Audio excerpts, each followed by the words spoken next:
dans le podcast des leaders, un podcast créé, inspiré pour des chrétiennes appelées à influencer, impacter et changer la narration un pas à la fois par la puissance du Saint-Esprit. Des femmes qui sont prêtes à payer le prix lié à leur appel.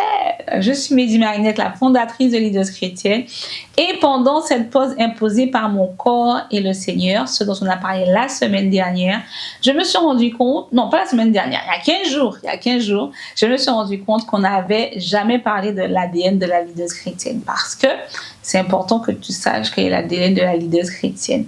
Et donc aujourd'hui, je vais partager avec toi 5 caractéristiques de l'ADN de la Leaders Chrétienne que tu retrouves dans plusieurs personnages bibliques, y compris notre Seigneur et Sauveur Jésus-Christ. Alors, la première plutôt caractéristique, c'est que tu es réellement converti. Tu es réellement converti. Dans le cadre de Femme Esprit, en fait, je fais des études bibliques. Et donc, du coup, ce qui arrive régulièrement, c'est que des jeunes femmes se rendent compte, en fait, que elles sont pas aussi converties que ça, alors qu'elles sont peut-être dans l'église depuis 10, 15, 20 ans. Elles ont donné leur vie à Jésus très jeunes, mais quand elles se retrouvent confrontées au miroir de la parole, puisque c'est l'objectif, elles se rendent compte en fait que j'ai pas ce comportement-là, en fait. J'agis totalement à l'opposé. Et donc, tout ce qui se dit chrétien ne l'est pas. D'accord, ne l'est pas.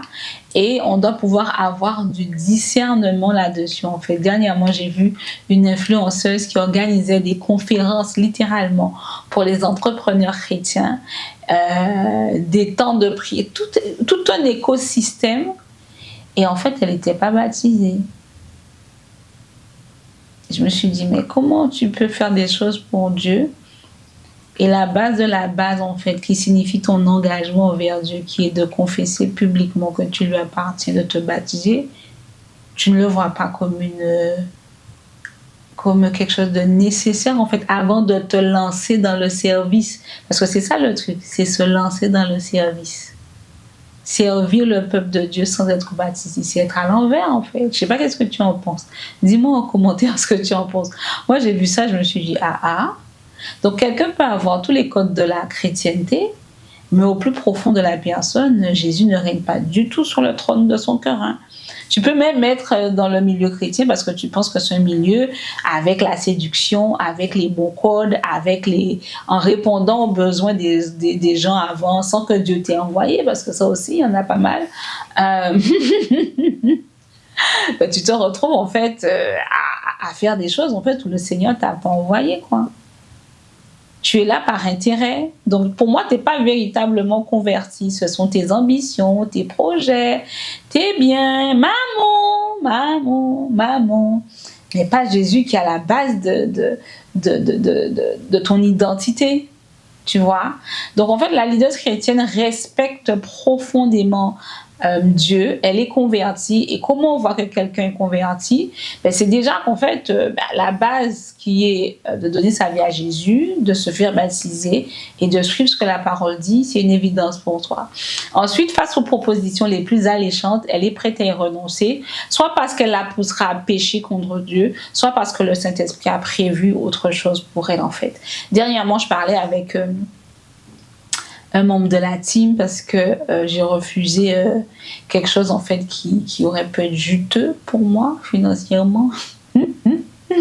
Et elle me disait, mais elle ne comprend pas pourquoi le Seigneur me prive de ça, sachant que c'est quelque chose qui peut vraiment m'aider, etc. Et je lui disais en fait que c'est pas que Dieu me prive, c'est que peut-être que Dieu me teste. As-tu pensé à ça? Je lui disais que si Dieu te demande d'être propriétaire, il te dit tu veux être propriétaire, c'est le moment de commencer à chercher ta maison. Tu vises une première maison, il te dit non. Tu vises une deuxième maison, il te dit non. Tu vises une troisième maison, il te dit non. Et c'est au bout de la 4e ou la 5e maison qu'il te dit c'est la maison que j'ai prévue pour toi. Est-ce que Dieu a menti? Non. C'est juste en fait que celles qui se sont présentées à toi au début n'étaient pas les bonnes. Et donc du coup, tu dois pouvoir dépendre de Dieu et pas de ce qui semble être bon, parce que tu sais pas ce que ça cache, ou alors parce que tu vas te priver de quelque chose de meilleur que Dieu a pour toi, tu vois. Donc du coup, être converti, c'est être aussi guidé par le Saint-Esprit dans les choix qu'on fait et être capable de refuser même quand c'est juteux. Donc la leader chrétienne ne se contente pas de lire seulement la parole, elle étudie et elle met la pratique. Elle met la parole en pratique, pardon. Donc, quelle que soit sa réussite, elle ne sera jamais trop élevée pour proclamer son Dieu et tout simplement faire partie d'une église locale ou là où Dieu l'a placé, ou servir un autre ministre, ou être dans une capacité, en fait, qui est pas aussi élevée qu'on pourrait le penser, en fait. Elle n'est jamais trop connue, trop importante ou trop élevée pour participer à un programme, servir quand son programme le permet, ou la saison dans laquelle elle le permet aussi. Après, bien entendu, il y a des saisons où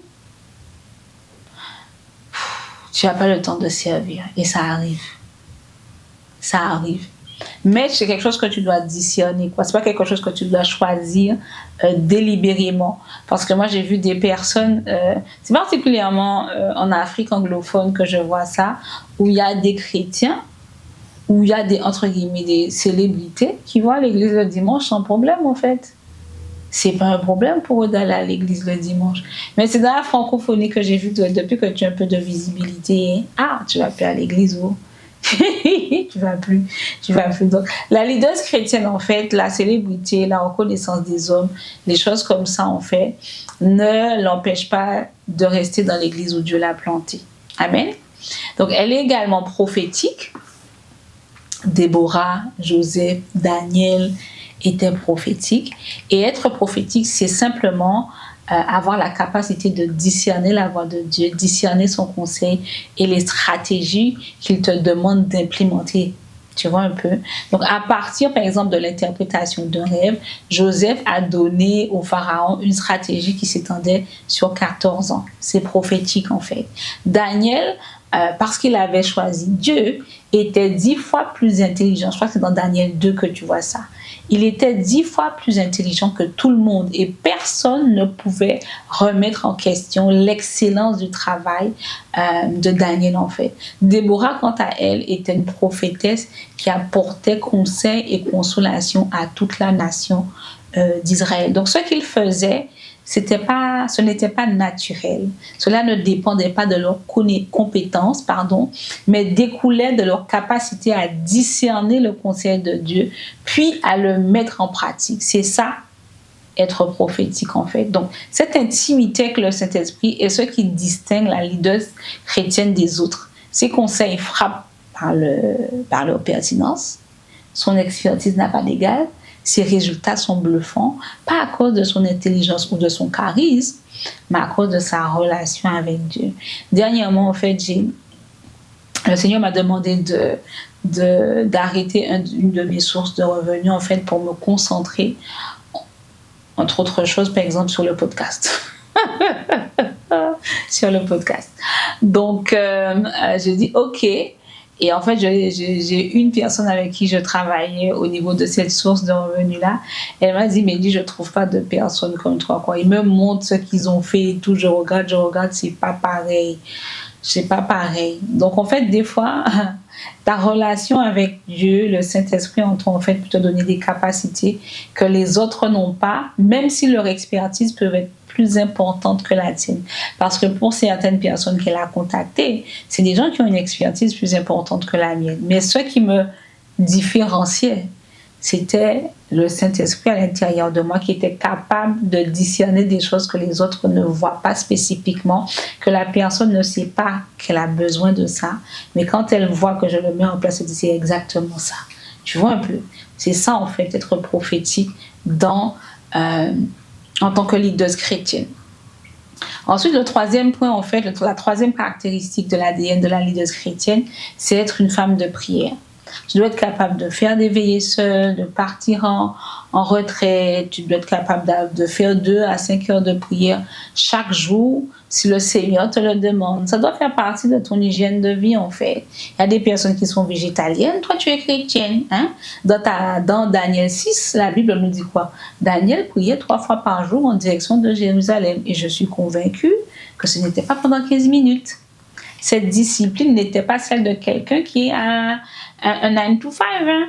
Daniel était un homme important avec de lourdes responsabilités et très occupé. Cependant, sa vie de prière était plus importante que ses responsabilités. Il avait compris et il savait que sans Dieu, il n'y arriverait pas. Et que la clé de son succès, c'était sa relation avec Dieu. Alors, cela ne veut pas dire que quand les personnes qui n'ont pas Dieu ne peuvent pas avoir du succès. Absolument pas. Ça, c'est la loi du travail, ok? Éventuellement des réseaux ou parfois de la malhonnêteté. Cependant, une chrétienne appelée par Dieu à de grandes responsabilités n'y arrivera pas si elle n'est pas une femme de prière. Plus tu montes, plus tu vas te retrouver face à des personnes compliquées qui voudront ta perte, juste comme Daniel, hein, qui s'est retrouvé dans la fournaise ardente parce que des personnes étaient jaloux de lui et qu'ils voulaient le mettre à mort. Hein? Ils n'ont pas trouvé de quoi, ils n'ont pas pu lui reprocher quoi que ce soit au niveau de son travail. Donc ils se sont dit non, c'est avec sa foi qu'on va l'avoir. Donc c'est comme ça qu'il s'est retrouvé dans la fournaise ardente en fait. Donc plus tu montes, plus tu vas te retrouver face à des personnes compliquées. Et comme tu dépends de Dieu et que tu es prophétique, il y a des solutions que tu vas apporter, une façon dont tu vas gérer les situations qui vont te mettre à part et qui vont te rendre véritablement singulière, unique. Ça va attirer le regard. Et c'est la prière et ta relation avec Dieu qui vont te permettre de tenir ferme et de déjouer les stratégies de l'ennemi en fait. Dans la fournaise ardente, Daniel est sorti comme si de rien n'était. À tel point, si je ne me trompe pas, que le roi Nebuchadnezzar, à la suite de ça, a dit que le Dieu de Daniel, c'est le vrai Dieu. C'est pour vous dire, parce qu'il a reconnu que ça, c'est un guet-apens. OK? Autre caractéristique de la leaduse chrétienne, c'est que tu es une femme de Dieu. Tu n'as pas besoin d'être pasteur, évangéliste, enseignante de la parole pour être une femme de Dieu en fait. Marie, la mère de Jésus, était une femme de Dieu. Ruth, qui a choisi Dieu à la place des dieux de ses pères, était une femme de Dieu, etc., etc. Esther était une femme de Dieu. Dès que tu es obéissante à la parole de Dieu et que tu marches dans la destinée qui est la tienne, là où Dieu t'a placé, tu es une femme de Dieu qui a la capacité de changer la destinée de tes collègues, de tes entreprises, de l'entreprise ou du travail, de ta région, de ton pays ou de tes nations. Ou de la nation dans laquelle tu es ou des nations vers lesquelles tu es appelé. C'est tout ce qu'il te faut. 5e caractéristique, tu es sage. La femme vertueuse est décrite comme une femme en fait qui ouvre la bouche avec sagesse et un enseignement bienveillant et sur sa langue. Tu es sage. Tu parles pas hein? Ecclésiaste 7 nous dit la sagesse est aussi bonne qu'un héritage et profitable pour ceux qui voient le soleil. Car on est à l'ombre de la sagesse comme à l'ombre de l'argent. Et on regarde ça, on est la sagesse est aussi bonne qu'un héritage et profitable pour ceux qui voient le soleil. Car on est à l'ombre de la sagesse comme on est à l'ombre de l'argent. Même tu sais qu'on a l'argent, il y a beaucoup de problèmes qu'on n'a pas. Il y a des problèmes, on ne peut pas les connaître. Donc la sagesse, ça préserve. Hein? Et ensuite, il dit, mais l'avantage de la connaissance, c'est que la sagesse fait vivre celui qui la possède. On va voir dans Ecclésiaste 7. Donc, du coup, c'est important, en fait, que tu sois une femme sage. Hein? Il y a des choses, des cercles, des connexions, des réseaux qui paraissent bien aux yeux, mais la sagesse te fera savoir que tu ne dois pas aller là-bas. Et quand plusieurs te mettront la pression pour les rejoindre, la sagesse te montrera, t'enseignera comment ne pas les rejoindre tout en gardant d'excellentes relations avec eux. Il ne s'agit pas de se fâcher avec les gens. Il s'agit de ne pas se mêler, d'être dans toutes les sauces, mais d'être en lien avec tout le monde et que tout le monde t'apprécie aussi. La leader chrétienne est sage. Non pas la sagesse du monde, mais la sagesse divine, ancrée et entretenue par sa relation intime et profonde avec Dieu. Parce que quand tu le réalises ou pas, le monde a besoin du Saint-Esprit et de son expression au travers de toi. Tu es unique. Il y a des économies que tu ne peux pas faire. Le prophétique, tu ne peux pas faire l'économie du prophétique, tu ne peux pas faire l'économie de la sagesse, tu ne peux pas faire l'économie de la prière, tu ne peux pas faire l'économie de l'intimité avec Dieu. Ce sont des piliers qui te rendront mémorables, pertinentes et capables d'être utilisés par Dieu pour façonner la destinée des nations en accord avec le règne et la volonté de Dieu. Amen. Can I pray for you? Yeah, let us pray. Éternel Dieu, nous te bénissons et nous te rendons grâce de nous avoir rappelé l'ADN de la leader chrétienne. Je prie pour toutes celles qui ont écouté le podcast. Seigneur, je prie vraiment que tu puisses leur faire réaliser l'importance de développer ces différentes caractéristiques parce qu'elles sont appelées à faire la différence. Elles sont appelées à dégager un parfum différent. Elles sont appelées à marquer les esprits. Et c'est seulement qu'elles seront sages, prophétiques, des femmes de prière, des femmes de Dieu, des femmes sages. Ce qui les rendra inoubliables sera activé. Donc je prie vraiment que tu puisses les aider à manifester cela. Je prie vraiment que tu mettes autour d'elles un environnement, que tu les mettes dans un environnement avec des ressources qui leur permettent vraiment de développer cela en elles, Seigneur. Manifeste-toi dans leur vie, Père, au nom de Jésus. Amen.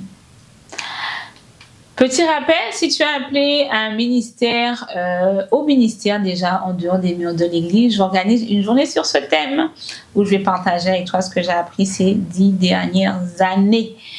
Et on va travailler aussi sur ta vision. Ça aura lieu de 9h à 17h, je crois, avec goodies bag inclus. Et tu auras aussi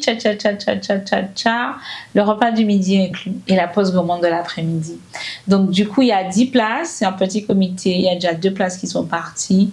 Donc, ne tarde pas. Ce sera le samedi 25 octobre à Paris, proche de métro. Le lien pour t'inscrire en barre de description. On se voit dans 15 jours.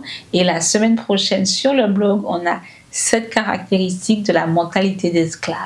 Ça paraît pas, mais autant la pauvreté que l'esclavage, j'étais dedans. J'étais dedans. Donc, les articles, en fait, tu seras surprise de te retrouver peut-être dans certaines caractéristiques. Donc, inscris-toi, le lien dans la bio pour rejoindre la newsletter pour toujours être au courant des articles qui sortent et du blog qui sort les vendredis, 19h, tous les 15 jours. Sois béni. À dans 15 jours. Bye bye.